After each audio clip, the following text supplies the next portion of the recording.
Hello साथियों, कैसे हो आप सभी। उम्मीद है आप सभी अच्छे होंगे।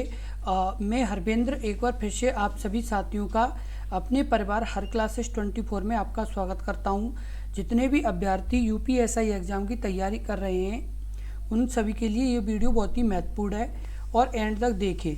और यदि आपने अभी तक अपने इस यूट्यूब चैनल को सब्सक्राइब नहीं किया तो सब्सक्राइब जरूर कर लें, क्योंकि यदि आप सब्सक्राइब कर लेंगे तो आपको यूपीएसआई से संबंधित कोई भी अपडेट होगी तो सबसे पहले आपको अपने इस यूट्यूब चैनल पर मिलेगी, इसलिए ज़रूर सब्सक्राइब कर लें। अब जैसे बात कर लेते हैं पहला प्रश्न है आपका उत्तर पश्चिमी प्रांतों के लिए उच्च न्यायालय की पीठ का यानी सीट को 1869 में आगरा से स्थानांतरित किया गया था। Option A Varanasi, option B Sultanpur, option C Allahabad, option D Mathura.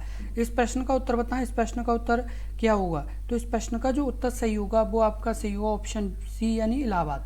उत्तर पश्चिमी प्रांतों के लिए उच्च न्यायालय की पीठ को 1869 में आगरा से कहाँ स्थानांतरित किया गया था? तो इलाहाबाद में स्थानांतरित किया गया था। और आपको बता दें कि ये कब यानी स्थानांतरित किया गया था, तो 1869 में स्थानांतरित किया गया था। और आपको बता दें 11 मार्च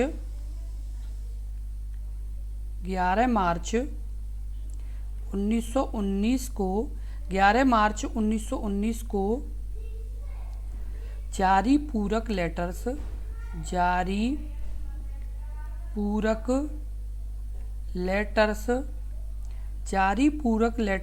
पेटेंट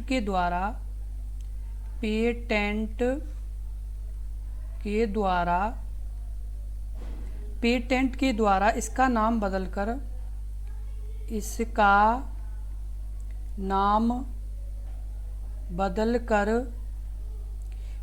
नाम बदलकर इलाहाबाद उच्च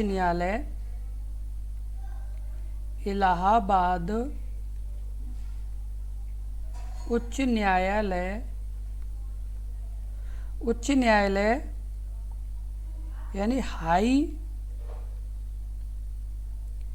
कोर्ट ऑफ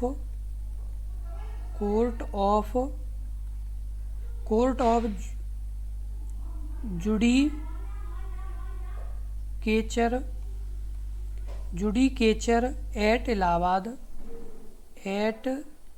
इलाहाबाद कर दिया गया।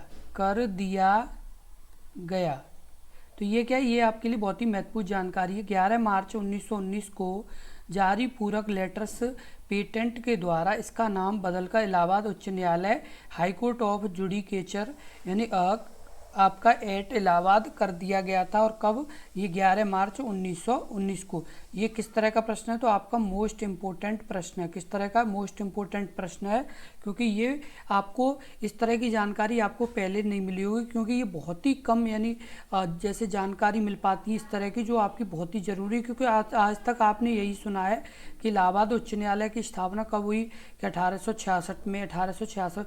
लेकिन ये बिल्कुल सटीक जानकारी है वो आपकी इस तरह से है कि जो इलाहाबाद उच्च न्यायालय वो पहले आगरा में था, जिसे 1869 में इलाहाबाद में स्थानांतरित किया गया था।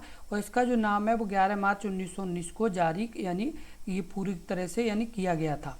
तो ये क्या है? आपके लिए बहुत ही अच्छी जानकारी है और इसी तरह का प्रश्न आपके यूपीएसआई एग्जाम में आने की संभावना रहेगी। अगला प्रश्न है प्रश्न नंबर 2। भारत में उच्च न्यायालयों की संख्या है। Option A 20, option B 22, option C 25, option D 23। इस प्रश्न का उत्तर बताएं। इस प्रश्न का उत्तर क्या होगा? इस प्रश्न का उत्तर कमेंट बॉक्स में लिखिए। इस प्रश्न का उत्तर क्या होगा? तो इस प्रश्न का जो उत्तर सही होगा वो आपका सही होगा आपका ऑप्शन सी 25। भारत में उच्च न्यायालयों की संख्या कितनी है? तो 25 है। कितनी है? भारत में उच्च न्यायालयों की संख्या 25 है। और आपको बता दें भारतीय उच्च न्यायालय अधिनियम 1861 के तहत देश में सर्वप्रथम तीन उच्च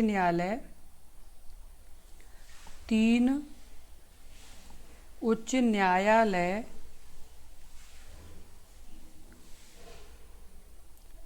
कलकत्ता, बम्बई और मद्रास। कलकत्ता, बम्बई और मद्रास की स्थापना की गई थी, की स्थापना की गई थी। और ये आपको बता दें, ये कलकत्ता और किस किस की, कलकत्ता, बम्बई और मद्रास की स्थापना की गई थी। और 2019 में आंध्र प्रदेश राज्य के लिए तेलंगाना से उच्च न्यायालय की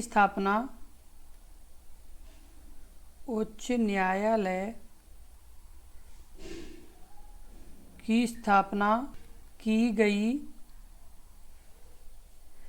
अभी वर्तमान में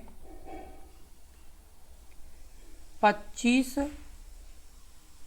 उच्च न्यायालय हैं। कितने? 25 उच्च न्यायालय हैं। भारतीय उच्च न्यायालय अधिनियम 1861 के तहत देश में सर्वप्रथम 3 उच्च न्यायालय कलकत्ता, बम्बई, मद्रास की स्थापना की गई थी। और आंध्र प्रदेश राज्य के लिए तेलंगाना से अलग उच्च न्यायालय 2019 में बनाया गया, जो कौन सा 25वें नंबर का उच्च न्यायालय है। अगला प्रश्न है प्रश्न नंबर 3, भारतीय संविधान के निम्नलिखित में से किस भाग में राज्य में अधीनस्थ न्यायालयों से संबंधित अध्याय हैं? Option A 4, option B 6, option C 8, option आपका डी यानी 6। इस प्रश्न का उत्तर बताएं। इस प्रश्न का उत्तर क्या होगा? Option A 4, option B 7, option C 8, option D 6। इस प्रश्न का उत्तर बताएं। इस प्रश्न का उत्तर क्या होगा? तो इस प्रश्न का जो उत्तर सही होगा वो आपका सही होगा ऑप्शन डी 6। भारतीय संविधान के निम्नलिखित में से किस भाग में राज्यों में अधीनस्थ न्यायालयों से संबंधित अध्याय है? तो भाग 6। कौन सा है? भाग 6 के अंतर्गत ये आपके आते हैं। और आपको बता दें कि जो भारतीय संविधान का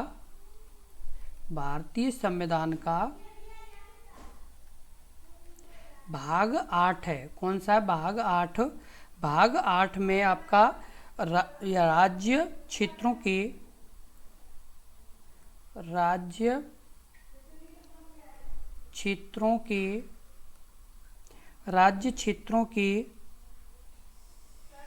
प्रशासन से संबंधित है, के प्रशासन से संबंधित है। किससे संबंधित है?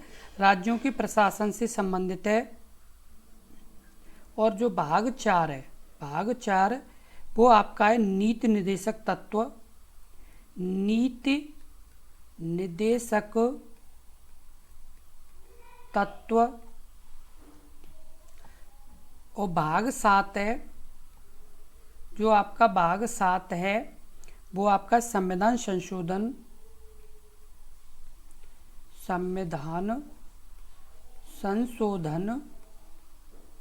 अधिनियम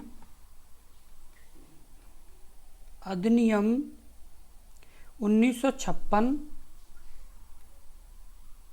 द्वारा हटा दिया गया।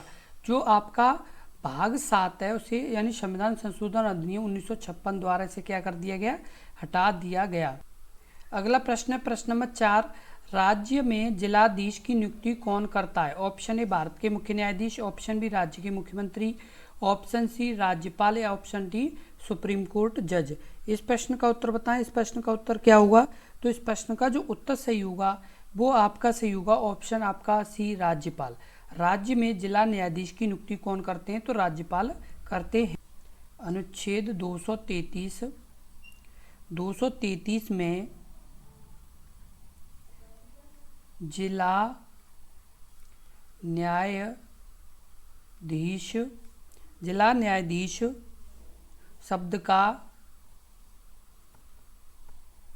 शब्द का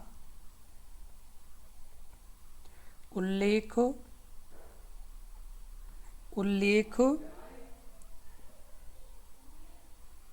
किया गया है। उल्लेख किया गया है, जिसके अंतर्गत जिला न्यायाधीशों की नियुक्ति जिला न्यायाधीशों की नियुक्ति जिला न्यायाधीशों की नियुक्ति का प्रावधान है। क्या है? जो अनुच्छेद 233 है, इसमें जिला न्यायाधीश नाम का शब्द यानी का उल्लेख किया गया है। उसके इसी के अंतर्गत जिला न्यायाधीश की नियुक्ति का भी प्रावधान आपका है। क्या है? आपका यानी प्रावधान है इसी में।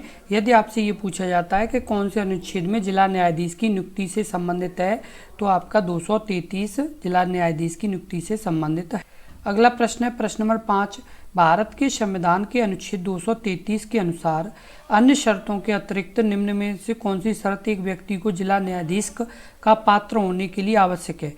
ऑप्शन ए, कम से कम 5 वर्ष तक अधिवक्ता या प्लीडर रहा है, या ऑप्शन बी, कम से कम 7 वर्ष तक अधिवक्ता या प्लीडर रहा है, या ऑप्शन सी, कम से कम 10 वर्ष तक अधिवक्ता या प्लीडर रहा है, या ऑप्शन डी, कम से कम 15 वर्ष तक अधिवक्ता या प्लीडर रहा है। इस प्रश्न का उत्तर बताएं। इस प्रश्न का उत्तर क्या होगा? तो इस प्रश्न का जो उत्तर सही होगा वो आपका सही होगा ऑप्शन आपका बी, कम से कम 7 वर्ष तक अधिवक्ता और उसके बाद या प्लीडर रहा हो।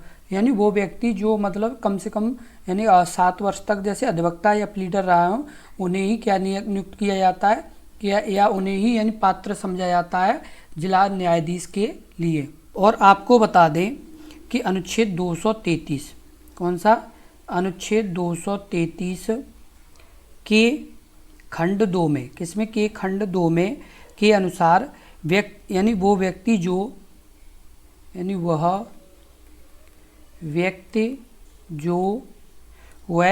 जो संघ या राज्य की सेवा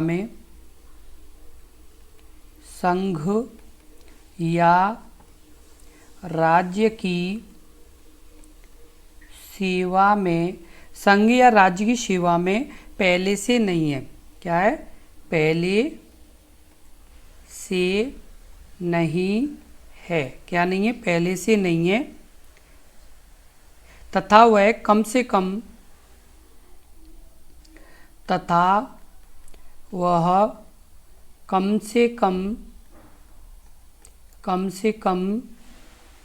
7 वर्ष तक अधिवक्ता या प्लीडर रहा हो 7 वर्ष तक अधिवक्ता या प्लीडर रहा हो, उसकी नियुक्ति की जाती है। किसके लिए? तो जिला न्यायाधीश के पद के लिए। अगला प्रश्न है प्रश्न नंबर 6। संविधान के किस भाग में पंचायती राज व्यवस्था संबंधी प्रावधान दिए गए? ऑप्शन ए भाग 9, ऑप्शन बी भाग 3, ऑप्शन सी भाग 6, ऑप्शन डी भाग 10। इस प्रश्न का उत्तर बताएं। इस प्रश्न का उत्तर क्या होगा? तो इस प्रश्न का उत्तर कमेंट बॉक्स में लिखिए। इस प्रश्न का उत्तर क्या होगा?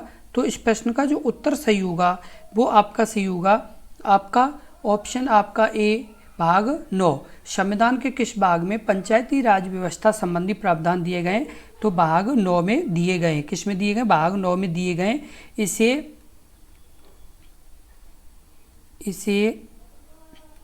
संविधान के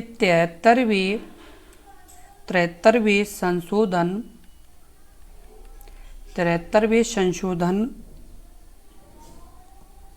अधिनियम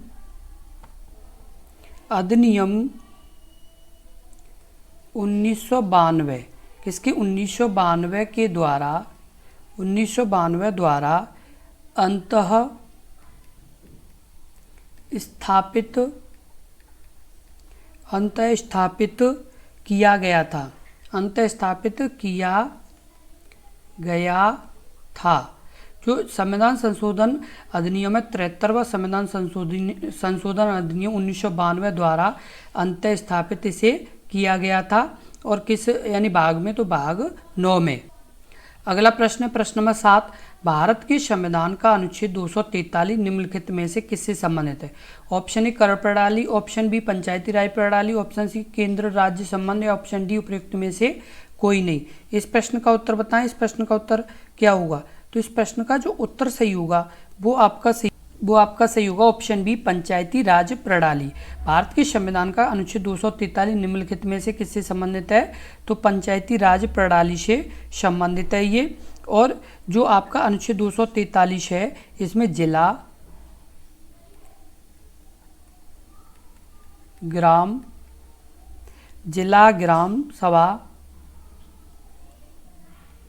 ग्राम सभा, मध्यवर्ती स्तर,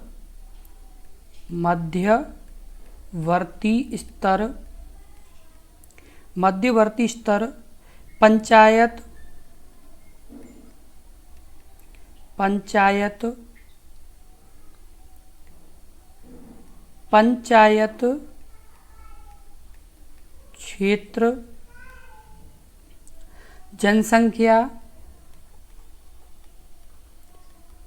जनसंख्या एवं ग्राम की परिभाषा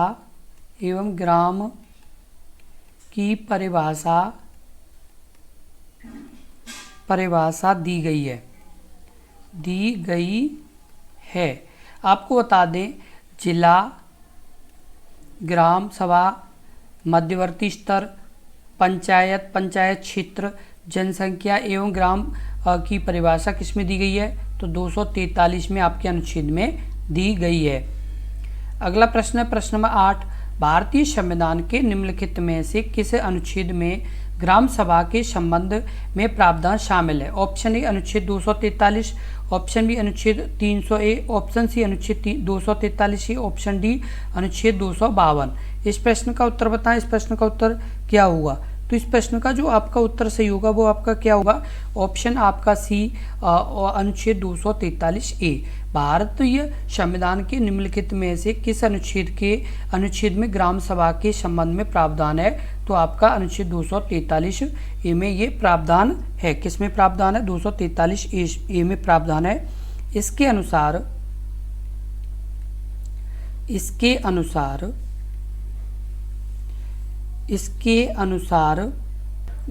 ग्राम सभा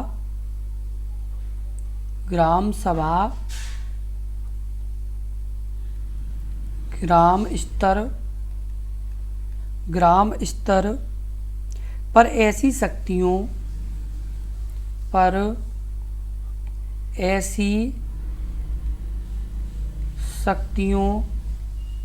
पर ऐसी शक्तियों का प्रयोग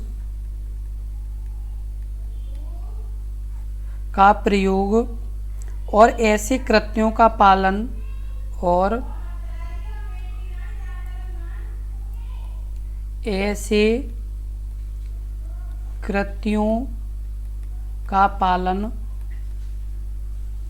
कर सकेगी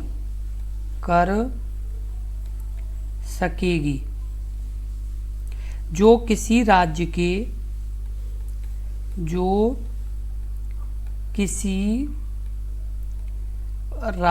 के विधानमंडल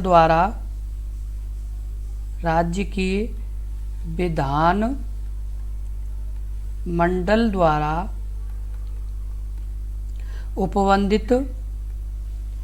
उपबंधित किए जाएं। क्या किए जाएं? उपबंधित किए जाएं। इसके अनुसार ग्राम सभा या ग्राम स्तर पर ऐसी शक्तियों का प्रयोग और ऐसे कृत्यों का पालन कर सकेगी जो किसी राज्य के विधानमंडल द्वारा उपबंधित किए। कृपया आगे वीडियो देखने से पहले यदि आपने अभी तक अपने इस YouTube चैनल को सब्सक्राइब नहीं किया है तो कृपया ज़रूर सब्सक्राइब कर लें, क्योंकि यदि आप सब्सक्राइब कर लेंगे तो आपके जो UPSI से संबंधित जो बीच बीच में नोटिस आते रहते हैं या बीच बीच में जो सूचना आती रहती है तो वो आपको अपने इस YouTube चैनल से आपको लगातार मिलती रहेगी। और साथ के साथ UPSI से संबंधित जितने भी हम वीडियो बना रहे हैं, जितने भी आपके लिए महत्वपूर्ण टॉपिक लगातार ला रहे हैं, वो सभी की भी आपको नोटिफिकेशन मिलती रहा करेगी, इसलिए ज़रूर सब्सक्राइब कर लें।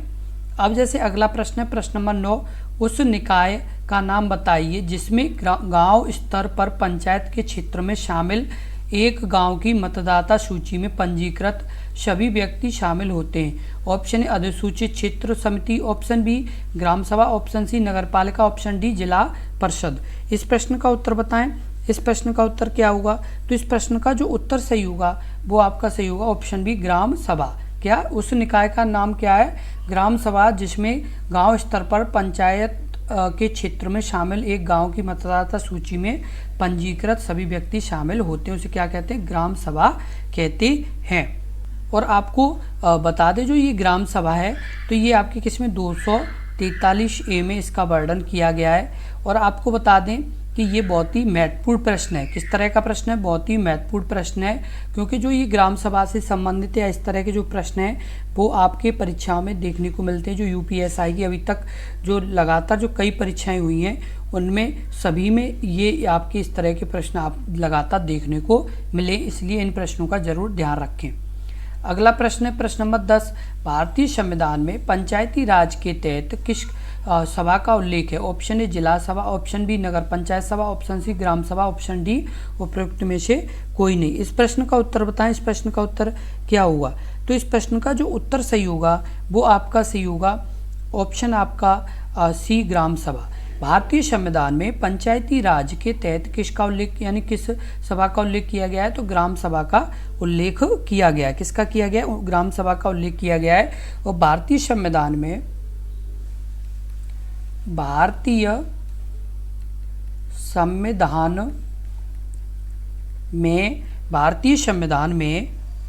पंचायती राज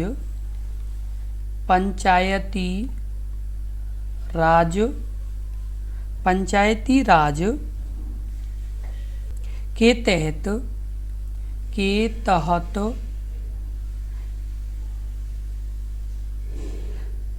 पंचायती राज के तहत अनुच्छेद 243 में ग्राम सभा का उल्लेख किया गया है। किसमें किया गया है? तो आपके अनुच्छेद कितने में? तो आपके 243 में ये यानी ग्राम सभा का उल्लेख किया गया है। और आपके लिए ये बहुत ही महत्वपूर्ण प्रश्न है। और जितने भी अभ्यर्थी UPSI एग्ज़ाम की तैयारी कर रहे हैं उन्हें हम बार बार बता रहे हैं, बार बार बोल रहे हैं कि आपका जो एग्ज़ाम है वो 3 महीने के आसपास होने वाला है। इस चीज़ का आप ज़रूर ध्यान रखें। आपका जो ये एग्ज़ाम होने वाला है वो आपका 3 महीने के आसपास होने वाला है। और आपके जो ये पॉलिटी के प्रश्न हैं ये कम से कम नहीं तो 20 के आसपास आने वाले हैं। कितने? 20 के आसपास ये आपके आने वाले हैं, जो आपके करीब 50 नंबर के होंगे।